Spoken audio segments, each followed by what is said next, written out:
On this episode of Technicolor Blood, we have Golden Globe reactions, and one of our favorites, Aaron Sorkin, might be developing a new project. And a tiny little cameo that you may have missed in Bohemian Rhapsody. Starts right now on Technicolor Blood.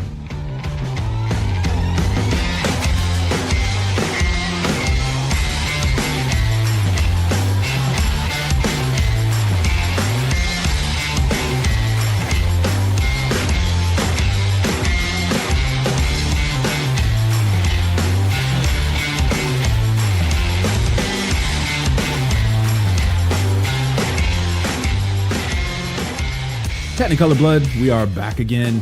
My name's Chris. I'm here with Terrence as always. Terrence, how are you? I'm doing pretty good. Looking to talk about some movies and learn your thoughts about the Golden Globes. Yeah, so I guess award season is upon us with the Golden Globes. Let's just get this out of the way. The Golden Globes is a completely manufactured award by the Hollywood Foreign Press, but we're going to talk about it anyway. Yeah, to be fair, all of the award shows are, but yeah, this one is especially fake. Kind of especially this one. Yeah. But here we are. It's fun to talk about, year end or the beginning of a new year. You want to kind of review, and it's just a natural thing to do with movies anyway. So I'm here for it. So the biggest storylines that came out of the Golden Globes, I think, was the fact that Bohemian Rhapsody won for Best Picture Drama, Green Book won for Best Picture Musical or Comedy. And so right off the bat, just as a general side, my question for you is, how is Bohemian Rhapsody not in the musical category, and how is Green Book in the musical or comedy category? Yeah, that is a head scratcher. It sure is. None of that makes any sense at all. Yeah, but anyway, all that aside, it's not the first time there's been issues with the categorization specifically at the Golden Globes, but here we are. So Bohemian Rhapsody won. There was, I think, a lot of shock over that. I think most folks expected A Star Is Born to win. At the end of the day, A Star Is Born actually almost got completely shut out. The only award it took away was, I guess, the best song for Shallow, which was a lock from the second that I think we heard it, from the time that anyone heard it. That was a lock to win every award. This is probably a pretty big red flag going into the Oscars, because everyone was at one point kind of muttering about how A Star Is Born could sweep, and now it might turn out to be a lockout. Yeah, it's strange, and I'm real interested to see when the Oscar nominations are announced, like which. Because they've filled it out several years ago. They bumped it up to 9 or 10 awards or whatever, so they could market more. And I'm going to be real curious to see who else is in that pile of movies. So for drama for the Golden Globes, it was Bohemian Rhapsody, Black Panther, BlacKkKlansman, If Beale Street Could Talk, and A Star Is Born. Probably a safe bet is that most or all of those will be in the pile for Best Picture when the Oscars come out. But I'm real curious to see how they're going to flesh out the rest of those, because while I had a lot of fun at the movies this year, and while I saw a lot of movies at the theater this year, and there were a lot that I enjoyed, I don't think I saw a single movie that I would say is a great Best Picture type of movie.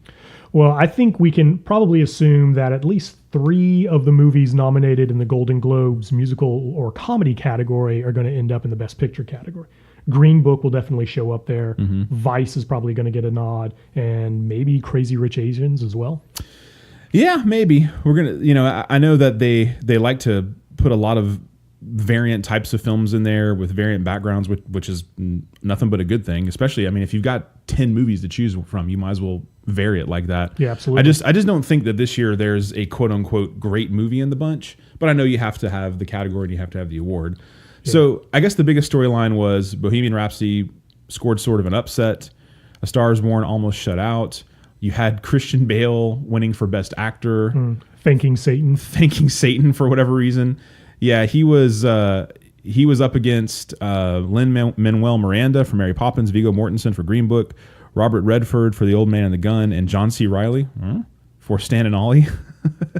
Yeah, which I didn't even realize there was a Stan and Ollie movie until several weeks back, where I was just sort of incredulous to that. Yeah. So, of course, at the Golden Globes, again, they break it up into 2 categories. You have the musical or comedy, and you have the best drama, so they can pump in a lot more content for the award show, which is fine. So I guess for me, I kind of go along with the public's reaction that the biggest surprise to me was Bohemian Rhapsody won, because I expected A Star Is Born to do really well.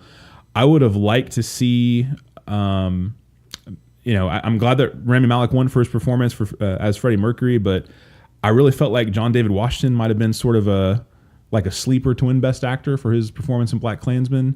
Obviously, you don't get to see how they finished first, second, third, fourth, fifth, or whatever.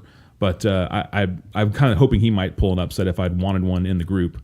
Lady Gaga got nominated. She didn't win. Glenn Close ended up winning for a movie that I haven't seen. The Wife. I don't know that one. Yeah, I'm not even really familiar with what that movie is. But, Glenn Close is probably always going to walk away with an award if she happens to get nominated that particular year. Hollywood loves her, and fair enough. But, True. I don't have any real strong thoughts about cast members who won. They all seem pretty valid, the choices. I think Rami Malek definitely deserved to win. I'm sure Christian Bale was amazing in Vice. That's a movie that I had no interest in seeing in a theater, but I will definitely watch on a streaming service at some point.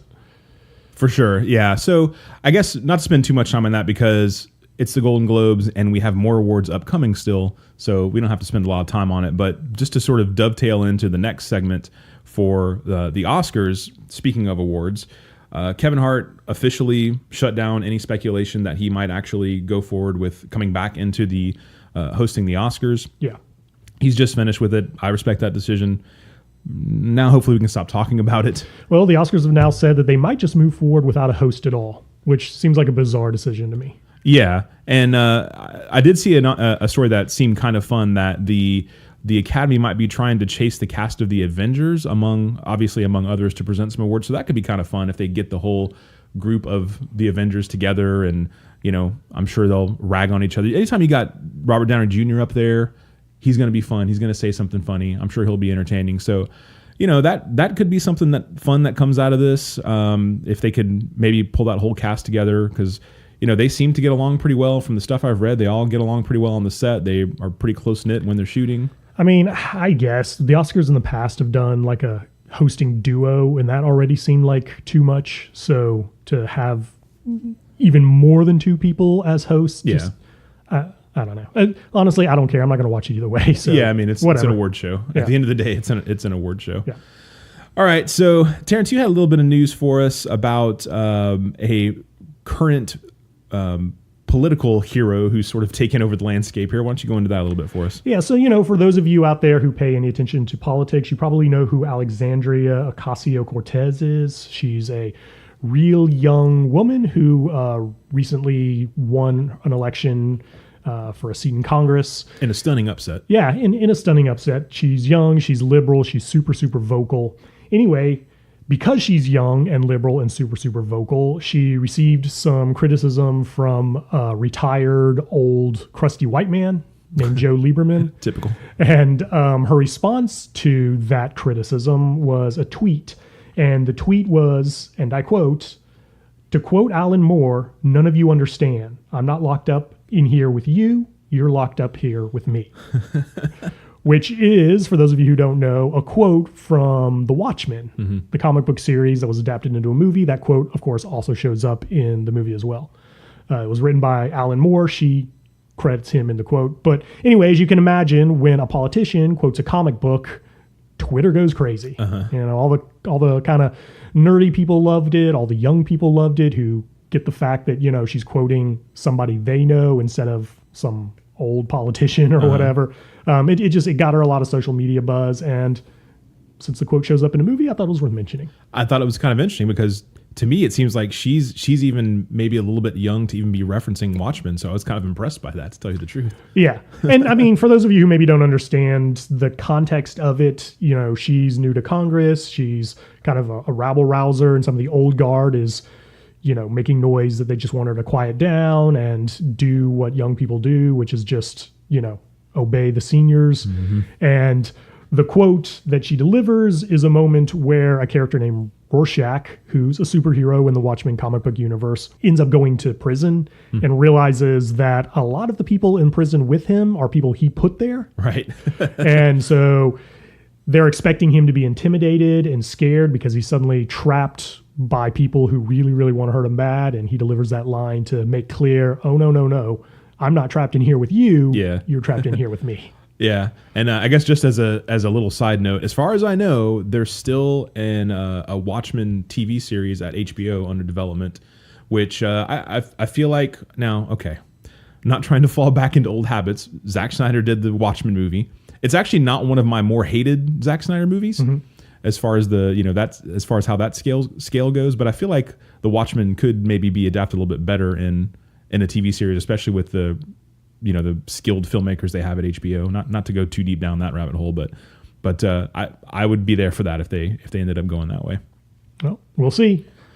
All right, so since this is the Bohemian Rhapsody show, every week we seem to have a Bohemian Rhapsody update for you. You have another one for us about Adam Lambert. Yeah, I just wanted to throw this out because I know you're such a big fan of that movie, and I know you're a huge fan of Adam Lambert, and so I didn't know if maybe you knew about his cameo in the film. Yeah, no, I know you're a big fan. So I was just wondering if you knew that he had a cameo in the film. I wouldn't recognize Adam Lambert if he came in here and slapped me in the face. So no, I did not realize he had a cameo in the film. It's weird for a super fan. But anyway, yes, he does. In the scene where Freddie Mercury is on the payphone talking to his wife while he's out on the road, there's a moment where a big 18-wheeler pulls up and a trucker gets out and catches his eye. Yeah. That's Adam Lambert. Wait, the trucker is Adam Lambert? Yes. Wasn't that some big husky dude? I guess I don't remember that too well. I guess you don't. Yeah, I don't know. Because it's your big hero, Adam Lambert. Yeah, I don't really remember that at all. Well, you're going to have to rewatch the movie. I guess that's also one of the scenes where the filmmakers decided that this was, this movie was going to go a certain way and they weren't going to show this and they were going to show that because I kind of wondered because that was where they first almost showed, the first tryst for Freddie Mercury. Right. And I kind of was curious where they're going to go with that, and they just left it off camera, which apparently to the chagrin of a lot of people afterwards, but we don't have to relitigate that whole thing. Right. All right, we'll come back with some development news.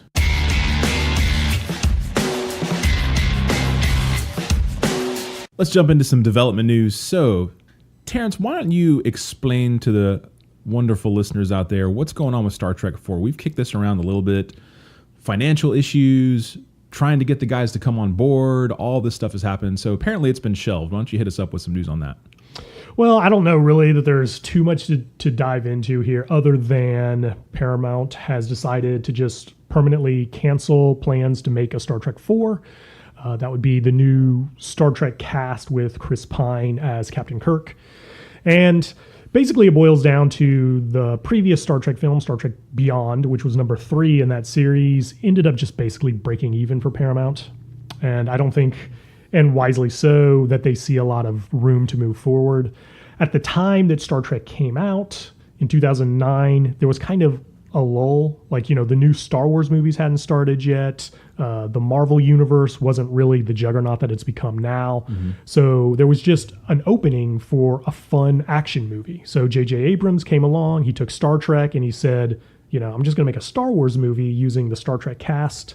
And it was a big success and kind of caught everyone off guard. They did a sequel that was a little less successful. Then the third one came out and that was very much less successful. And while all this is happening, Chris Pine's popularity is just going up through the roof. So he's a big star right now. He commands a big paycheck. Paramount, obviously, if they were to make a Star Trek 4, would want a smaller budget. So you can't really have those two things. Right. So it just all sort of fell apart. And I know we've talked about this before on the show, but I feel like now, like even more so, it bears repeating because here they've canceled, they've permanently shelved the movie that is the flagship is always. The flagship of any franchise is always, whatever the movies are, generally. Right. So they've shelved Star Trek 4. And yet, still, with new series being developed constantly, I'm seeing stories all the time about Star Trek animated series that are going to be made. We have the Picard series that we're going to talk about in a minute. I mean, it's just, I just don't understand what's going on with that franchise because now they've shelved the thing that you think people would have the most interest in, but they're moving forward with a bunch of stuff that you'd think people would have less interest in. Well, I have two responses to that. First is Star Trek has always been much better as a TV series than it ever has as movies. But currently? Well, there hasn't been a series lately is my point, Well, there is one. Yeah. There's Discovery. Its second season is about to drop on CBS All Access. Yeah. But it's not the flagship of the franchise now. That's shifted to the movies now. I guess the last movie didn't do very well, so how much of a flagship is that? Well, but like we've talked about many times, maybe they're on equal footing. I don't know, because no one I know has even seen Discovery. You and I are big Star Trek fans, and we haven't seen it. Yeah. No one's talking about it. We know tons of people that saw and enjoyed the movies. Well, we know tons of people who saw and enjoyed the first movie. Yeah, the first movie. Then less for the second, and even less for the third. Yeah, I guess you can't just say that momentum carried through for the next two. Yeah, it did not. And then, but I saw them. There's an additional wrinkle to all of this, which is still somewhere in the background. Apparently, is this mysterious Quentin Tarantino Star Trek property that's floating around. Which, if the rumors are to be believed, he still wants to use the current film cast, the Chris Pine cast. You and I have talked about this. I cannot imagine for a moment this movie is ever going to happen. Right. I would guess that's kind of why it's always just a mysterious background film. I don't expect like a it stunt. to happen. Yeah. It just seems like a curiosity. I mean, I know Quentin Tarantino has an interest in Star Trek. He's an uber geeky guy. He loves science fiction. And he's never made a science fiction film. So I have to assume that that's probably on his bucket list somewhere. Sure. And maybe his thought is to kill two birds with one stone and do both of those. I would love to see that. I think that would be amazingly fascinating as a film, but I just, in my deepest heart, I can't imagine that's ever really going to happen. Yeah. Well, speaking of Star Trek, so there's a little bit of news that the new Picard Star Trek TV show, Picard's life apparently is completely different now. It's going to pick up 20 years or so beyond the end of the Next Generation. And as far as I can tell from what I've read, it hasn't actually been established exactly what role Picard has in Starfleet, if any. There's been a lot of speculation that he's going to be an ambassador and not a starship captain. Like I don't have any idea. I don't know if you've seen any different news on that at all. But what I haven't followed any news about this series at all. Yeah, but one thing I did read is that apparently it picks up from the 2009 film from J.J. Abrams. And my brain is losing the title of that one now. The 2009 one was just called Star Trek. Okay, so that Star Trek film, they're picking up from the events of that, and the Romulans had been wiped out, and there's a complicated relationship between Picard and the Romulans, and so all these things sort of are at the forefront of the kickoff of this new show. So it's all very vague still. I mean, my interest in this show is 100% just because I like Patrick Stewart and I love the Jean-Luc Picard character, and it doesn't really go beyond that. But I'm very curious about it. So that hasn't changed. That hasn't changed. I'm just disappointed to find out, like we talked about, that it's going to be on the CBS streaming service. Right. I mean, for me, the fact that officially the rest of the cast has said no one's ever approached them, the rest of the cast of The Next Generation has said no one's approached them at all about being in the show, pretty much killed any enthusiasm I had for this.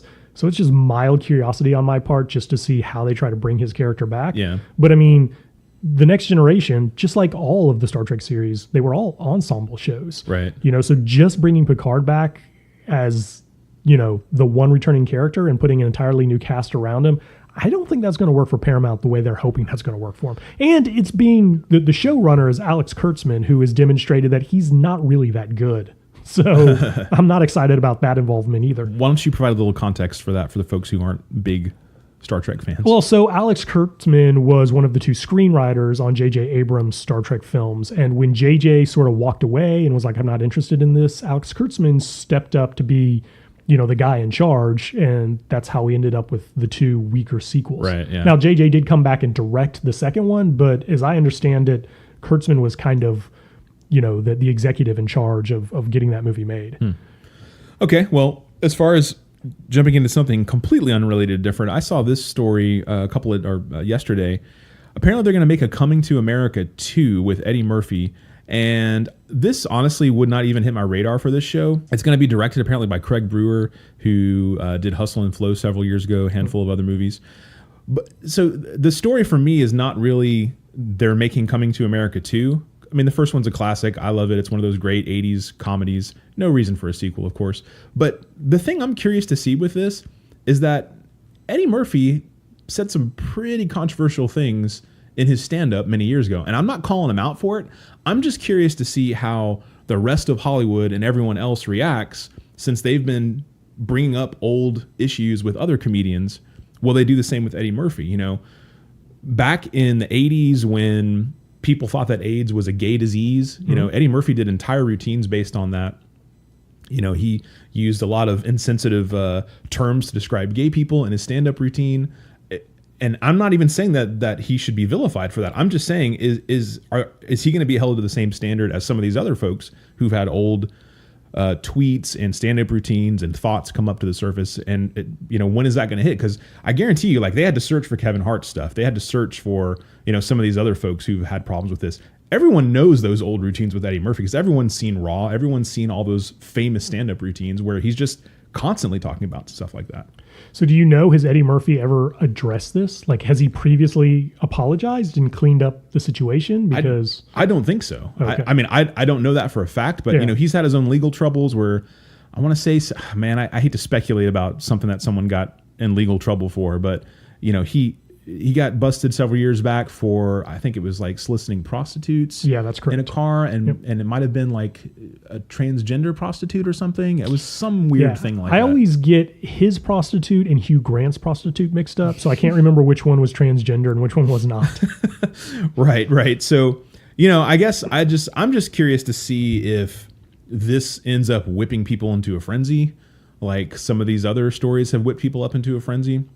Since this is a very popular, the original movie is a super popular movie. It made him a super. I can't remember if that was like his first big movie or not, but either he was a superstar or that launched him as a superstar way back in the 80s. It was definitely right in that era where he was just gaining that notoriety. Did The Golden Child and the thing with Nick Nolte, 48 Hours. Yes. And the sequels to that. So real curious to see where that goes. So my interest in the development of Coming to America 2 is really more about keeping an eye on the temperature of social media and the public's reaction to that, just to see if anyone even brings it up. Yeah. And I think that's also probably telling for the point at which he is in his career. Like, part of what hurt Kevin Hart is he's at a high, like, he's at the peak of his career right now. Yeah. Eddie Murphy's peak is 30 years ago.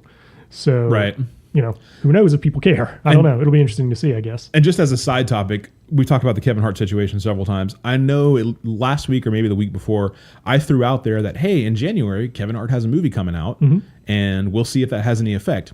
After seeing the trailer for the movie, I don't think Kevin Hart's public comments can be accurately gauged for how they affect that movie because it looks really bad. It just doesn't look like a good movie. So I don't think it's the kind of movie that would have gotten him a big opening either way. It just doesn't look very good. Well, if that's the case, they should just push back the opening. Like reschedule to open like a month after Jumanji 2. It's called The Upside. It stars Kevin Hart and Bryan Cranston based on a true story. All right. Did you happen to catch Trevor Noah's thing about actors and wheelchairs on The Daily Show this week? Okay. Tangent time. So during the week, Trevor Noah came back from the first segment on The Daily Show, and instead of doing their regular second segment, it was clearly some taped footage from just when he's talking to the audience during the taping of their show. Right. As I'm sure a lot of people out there know, these late night shows, they're not live. They tape during the day, usually 4, 5, 6 in the afternoon or evening. And so while they're going through the taping, Trevor Noah is having conversations with the audience. He's taking questions from the audience. And clearly this came as a result of a question from an audience member at some point because, you can see crew members in the background, the Steadicam operator is back there, clearly not meant for air when it actually happened. Mm-hmm. And he started talking about this movie, The Upside, and he talked about how he had read some criticism about how they should have cast a handicapped actor, an actor who was in a wheelchair, to actually play the role that Bryan Cranston played. And he talked about how that just seemed so ridiculous to him until he thought about it more. Mm-hmm. And he had this long segment about how, they probably should be looking for actors who are, actually disabled to play these roles rather than having someone play a role, have an actor just play a role pretending to be that way. And I don't know, I was just curious what you thought about that. Well, this comes back to that same argument that always comes up. It's the business versus the art, right? Yep. Like, if you're going to have an actor who's in a wheelchair, no one can name an actor in a wheelchair. Right. So that was going to be my next question. The lead of the movie. Who's your favorite wheelchair-bound actor? Yeah, exactly. Yeah. Ridley Scott made the point several years back when he made that terrible biblical movie. That I don't even remember the name of it. But I saw 3 minutes of it. Yeah. And I can't ever watch that movie because it's Ridley Scott, and it was so much worse than I envisioned, and I envisioned pretty bad. Yeah, but anyway, it's set in Egypt, and they cast a bunch of white actors to play Egyptians. Christian Bale. Yeah, and he received some criticism from that, and his point was simple. He's like, this is a $200 million movie. Exactly. I have to have a bankable star as the lead, or no one is going to make this movie. Yeah. So the question is, should we just not make those movies if there's not a successful actor who you can plug into that lead? But then how are those kind of actors ever going to become successful if there are no roles for them that they can appear in? It's a very gray issue. Yeah, and I mean, a much bigger discussion probably than we're going to give it time for. Yeah. I think we're pretty much on the same page with that. I see both sides of the argument. You can't tip it towards going the way it quote unquote should go unless you give someone that role. But you can't risk a huge budget movie on something like that. So, sure. And plus, I mean, at the end of the day, this is sort of a shallow way to look at it, but it's acting. Yeah. This is what they do. They get paid for acting. So I understand the criticism of it, but at the same time, you can't expect movie producers to be in the business of forwarding, not an agenda, but forwarding a social issue or trying to help one group of people rise up. I mean, that's not the function of movies. Right. That's a societal thing. Anyway. Well, so let me ask you this. Let's take another case and look at how that should move forward. Take a guy like Peter Dinklage, right? He is hugely popular and successful right now for his role on Game of Thrones. He's a little person, for those of you who don't know. And moving forward, all right, using the success that he's had and the fact that he can play any character that anyone's willing to give him a chance to play because he's a truly great actor who just happens to be a little person. Mm-hmm. He obviously doesn't want to just be typecast as the little person. Right? So he's not looking for other roles that need a little person to play them. He wants to do the opposite. He wants to play a role that anyone can be. Right. He gets cast in and he just happens to be a little person. Sure. But with his success, if Hollywood tailored more films for little people that he then starred in that were then commercially successful, would that open up an avenue for them to write more characters who are little people so that other little people can take more roles? Like almost certainly. Yeah. So for a guy like him who can make either of those two avenues happen with his current level of success, what should he be trying to do? Right. Yeah. It's easy for someone like him to say, I'm only going to do this kind of role when he has so many options on the table, and the only roles available for other, little people are the ones that are more typecast. Sure. So, and I'm sure early in his career, he took those roles too. Yeah. I mean, it's just like, early on when you had like the first, wave of black leading actors, right? They all were successful for playing roles that required a black actor, but they didn't want to just always be cast as, the black guy. They wanted to be the lead in a movie, regardless of the race of that person. Sure.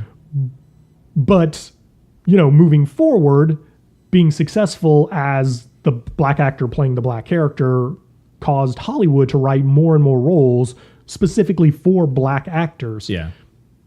So, it opened the door for other actors to get in there and be successful as well. I mean, I don't know. Maybe I'm getting a little lost in the weeds here. It's just, anyone who's different, anyone who plays a different demographic or whatever, once they start having a little bit of success, they don't want to just play that role. But the more of those roles they play, the more they make it okay in the eyes of Hollywood from a financial standpoint to write roles for other people who are that new, different demographic. Sure. I think that's well stated. I understand where you're coming from, and I think we're of the same mind on that. All right, so interesting little tangent there. Just a couple more little things before we close it up for the week.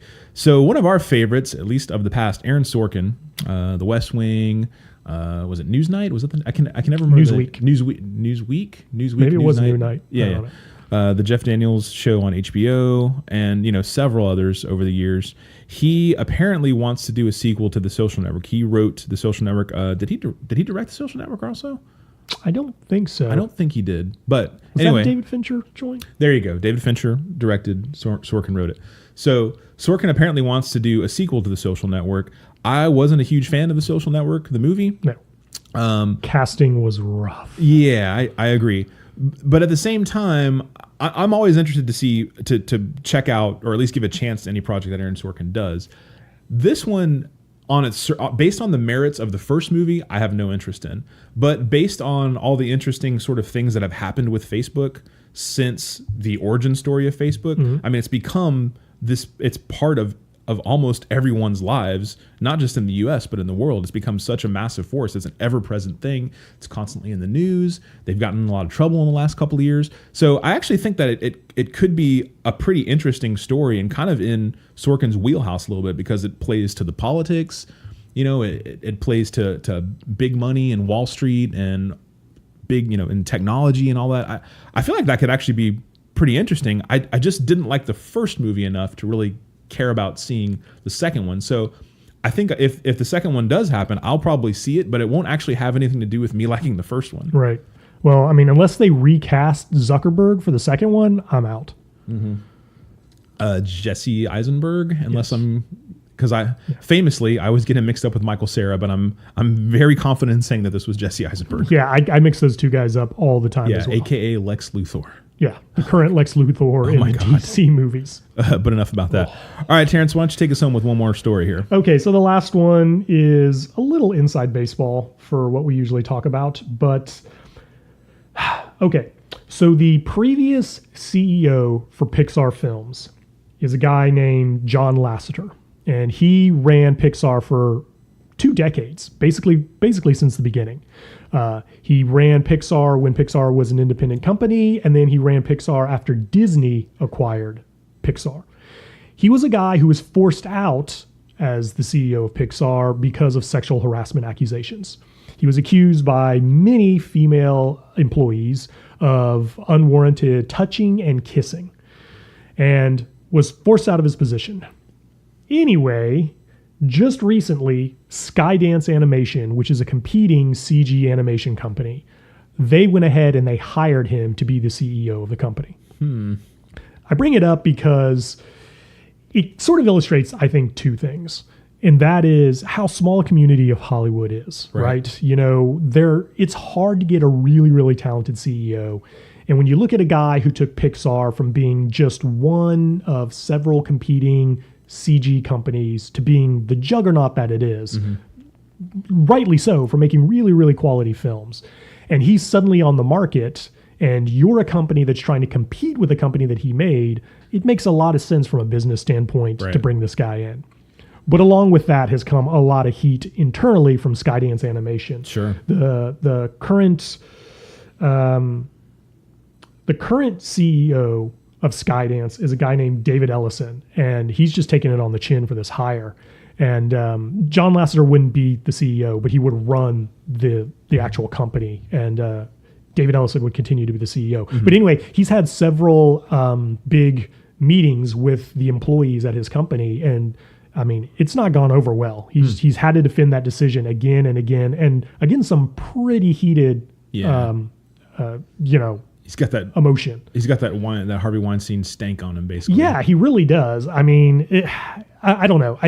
It's an interesting decision. Like I said, I get it from a business standpoint, but it's also just sort of a little skeezy, and it'll be interesting to see how this affects the quality of this studio. On the one hand, it's obviously going to be a lot better because you've got a guy who's, you know, cracked the code. But on the other hand, you know, how successful are they going to be attracting young talent to their business, especially female talent, when, you know, that's a good point. You've got this guy running the business? Yeah, I guess I'm going to assume that Skydance did a good job of closely vetting the accusations against him and talked to the folks who had accusations against him, and they determined that, okay, this was bad behavior, but this wasn't monstrous behavior.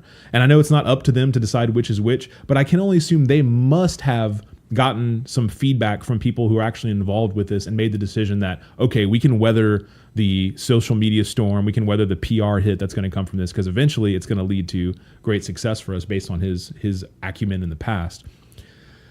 But since I'm cynical, I think probably what actually happened is they said, we'll deal with whatever issues are there. Let's just hire this guy and get this done. Yeah, I suspect you're right. Skydance does have a couple of female executives, and he was asked at these employee meetings, you know, did they sign off on this decision as well? And he said, yes, they did. But interestingly, none of them appeared with him on stage. Yeah, and that's another weird place that sort of goes back to the whole beginning of this this movement that's been sweeping through Hollywood. Yeah, maybe some of the female executives were on board, but they're not the top executives, so they may have thought, hey, it might hurt my career to vote against this. Yeah. Just wild speculation there, but I don't think it's too totally off base. Yeah, and I mean, the reality of Hollywood is if a few years from now, Skydance has a couple of monster box office successes and everyone loves them and thinks they're the new Pixar, Yep. you know, all's forgiven and things just move forward. All of this gets buried in the past. Yep. All right. Well, I think that's all we have for this week. We, as always, appreciate you guys listening. We will have another episode for you soon. Keep checking back. We do at least one episode a week, sometimes two. Just keep checking back and look for more content from us. You can hit us up on Twitter at TechBloodPod if you want to interact with us. And Terrence, what is your final word for this episode? Actually, my final word is a plea. I mean, if you got a few minutes, it would really help if you could hop on iTunes and maybe give us a review. If you like the show, maybe give us a 5-star review. Yeah, give us a 5-star review is the end of what I'm going to say. All Or right. not. If you don't think we deserve it, that's fine. But, you know, definitely base your reviews on not the way we wrap up the shows because we don't do that well. The rest of it is 5 stars. Okay, let's just stop right now. Okay. Thanks, guys. See you next time.